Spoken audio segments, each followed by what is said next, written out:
Welcome to ASMR Bedtime Stories. Thank you so much for joining me. If you enjoy these audiobooks, please consider liking and subscribing. You can also leave a comment to let me know what story you would like to hear next. Enjoy tonight's audiobook. Good night. The Tale of Jemima Puddle-Duck by Beatrix Potter. What a funny sight it is to see a brood of ducklings with a hen. Listen to the story of Jemima Puddle-Duck, who was annoyed because the farmer's wife would not let her hatch her own eggs. Her sister-in-law, Mrs. Rebecca Puddle-Duck, was perfectly willing to leave the hatching to someone else. I have not the patience to sit on a nest for 28 days. And no more have you, Jemima. You would let them go cold, you know you would. I wish to hatch my own eggs, and I will hatch them all by myself, quacked Jemima Puddle-Duck. She tried to hide her eggs, but they were always found and carried off. Jemima Puddle-Duck became quite desperate. She determined to make a nest right away from the farm. She set off on a fine spring afternoon along the cart road that leads over the hill. She was wearing a shawl and a poke bonnet. When she reached the top of the hill, she saw a wood in the distance. She thought that it looked a safe, quiet spot. Jemima Puddle-Duck was not much in the habit of flying. She ran downhill a few yards, flapping her shawl, and then she jumped off into the air. She flew beautifully. When she had got a good start, she skimmed along over the treetops until she saw an open place in the middle of the wood, where the trees and brushwood had been cleared. Jemima alighted rather heavily and began to waddle about in search of a convenient dry nesting place. She rather fancied a tree stump amongst some tall foxgloves, but seated upon the stump, she was startled to find an elegantly dressed gentleman reading a newspaper. He had black prick ears and sandy-colored whiskers.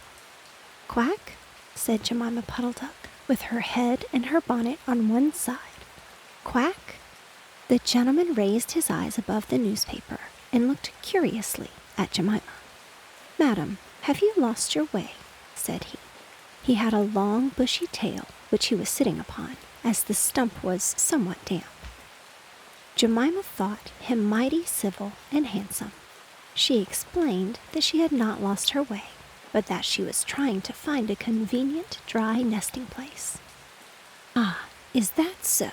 Indeed," said the gentleman with sandy whiskers, looking curiously at Jemima. He folded up the newspaper and put it in his coat-tail pocket. Jemima complained of the superfluous hen. "Indeed, how interesting. I wish I could meet with that fowl. I would teach it to mind its own business. But as to a nest, there is no difficulty. I have a sack full of feathers in my woodshed. No, my dear madam, you will be in nobody's way. You may sit there as long as you like," said the bushy, long-tailed gentleman. He led the way to a very retired, dismal-looking house amongst the foxgloves. It was built of faggots and turf, and there were 2 broken pails, one on top of the other, by the way of a chimney. "This is my summer residence. You would not find my winter house so convenient," said the hospitable gentleman. There was a tumble-down shed at the back of the house, made of old soap boxes. The gentleman opened the door and showed Jemima in. The shed was almost quite full of feathers. It was almost suffocating, but it was comfortable and very soft. Jemima Puddle-Duck was rather surprised to find such a vast quantity of feathers, but it was very comfortable, and she made a nest without any trouble at all. When she came out, the sandy-whiskered gentleman was sitting on a log reading the newspaper. At least he had it spread out, but he was looking over the top of it. He was so polite that he seemed almost sorry to let Jemima go home for the night.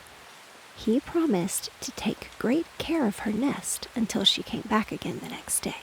He said he loved eggs and ducklings. He should be proud to see a fine nestful in his woodshed. Jemima Puddle-Duck came every afternoon. She laid 9 eggs in the nest. They were greeny white and very large. The foxy gentleman admired them immensely. He used to turn them over and count them when Jemima was not there. At last, Jemima told him that she intended to begin to sit the next day. "And I will bring a bag of corn with me, so that I need never leave my nest until the eggs are hatched. They might catch cold," said the conscientious Jemima. "Madam, I beg you not to trouble yourself with a bag. I will provide oats. But before you commence your tedious sitting, I intend to give you a treat. Let us have a dinner party all to ourselves. May I ask you to bring up some herbs from the farm garden to make a savory omelet, sage and thyme, and mint, and 2 onions, and some parsley. I will provide lard for the omelet," said the hospitable gentleman with sandy whiskers. Jemima Puddle-Duck was a simpleton. Not even the mention of sage and onions made her suspicious. She went round the farm garden, nibbling off snippets of all the different sorts of herbs that are used for stuffing roast duck. And she waddled into the kitchen and got 2 onions out of a basket. The collie dog, Kep, met her coming out. "What are you doing with those onions? Where do you go every afternoon by yourself, Jemima Puddle-Duck?" Jemima was rather in awe of the collie. She told him the whole story. The collie listened, with his wise head to one side. He grinned when she described the polite gentleman with sandy whiskers. He asked several questions about the wood and about the exact position of the house and shed. Then he went out and trotted down the village. He went to look for 2 foxhound puppies who were out at walk with the butcher. Jemima Puddle-Duck went up the cart road for the last time on a sunny afternoon. She was rather burdened with bunches of herbs and 2 onions in a bag. She flew over the wood and alighted opposite the house of the bushy, long-tailed gentleman. He was sitting on a log. He sniffed the air and kept glancing uneasily round the wood. When Jemima alighted, he quite jumped. "Come into the house as soon as you have looked at your eggs. Give me the herbs for the omelet. Be sharp." He was rather abrupt. Jemima Puddle-Duck had never heard him speak like that. She felt surprised and uncomfortable. While she was inside, she heard pattering feet round the back of the shed. Someone with a black nose sniffed at the bottom of the door and then locked it. Jemima became much alarmed. A moment afterwards, there were most awful noises: barking, baying, growls and howls, squealing and groans. And nothing more was ever seen of that foxy-whiskered gentleman. Presently, Kep opened the door of the shed and let out Jemima Puddle-Duck. Unfortunately, the puppies rushed in and gobbled up all the eggs before he could stop them. He had a bite on his ear, and both the puppies were limping. Jemima Puddle-Duck was escorted home in tears on account of those eggs. She laid some more in June, and she was permitted to keep them herself, but only 4 of them hatched. Jemima Puddle-Duck said that it was because of her nerves, but she had always been a bad sitter.